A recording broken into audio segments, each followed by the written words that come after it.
संगम नगरी प्रयागराज में आयोजित महाकुंभ में साधु संतों ने सनातन बोर्ड के गठन की मांग को लेकर अपनी आवाज बुलंद की है। जूना अखाड़े के महामंडलेश्वर स्वामी डॉक्टर उमाकांतानंद सरस्वती जी ने इस मुद्दे पर अपनी बात रखी और केंद्र सरकार से वक्फ बोर्ड की तर्ज पर सनातन बोर्ड बनाने का सुझाव दिया।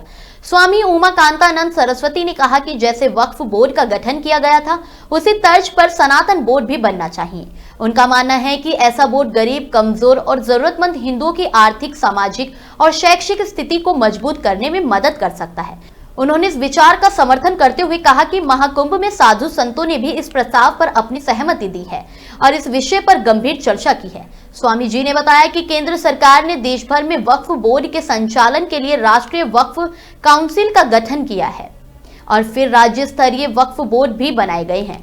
उन्होंने कहा, अगर वक्फ बोर्ड की तरह सनातन बोर्ड का गठन किया जाता है तो इससे हिंदू समाज के गरीब और लाचार वर्ग को बहुत लाभ होगा। बोर्ड का मुख्य उद्देश्य उन लोगों की मदद करना है जो सामाजिक और आर्थिक दृष्टि से कमजोर हैं।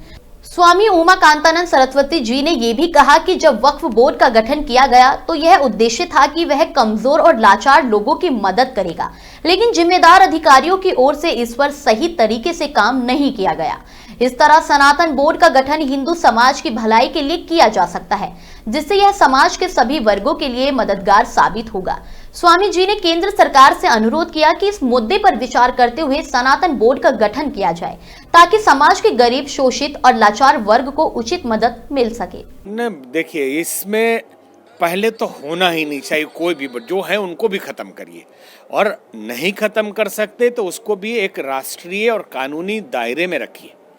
जैसे वक्फ बोर्ड है, उसको भी एक लिमिट में रखिए ताकि उसके ऊपर भी कोई सुनने वाला हो। और फिर सनातन बोर्ड भी बनने दीजिए ताकि सनातन धर्म के संतों के लिए और उनके अधिकारों के लिए लड़ने के लिए एक संस्था तो हो। क्योंकि अखाड़े हैं तो अखाड़े अलग अलग हैं। कुंभ के मेलों में आते हैं वो साधु सन्यासी केवल नागा बाबाओं के हैं, लेकिन परंपराएं बहुत हैं।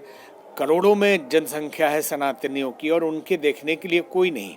जैसे एक मुद्दा है कि पालघर में 2 संतों की हत्या, निर्मम हत्या कर दी गई, कोई सुनवाई नहीं हुई, किसी तरह का कुछ नहीं हुआ, आवाज उठाने वाला कोई नहीं था।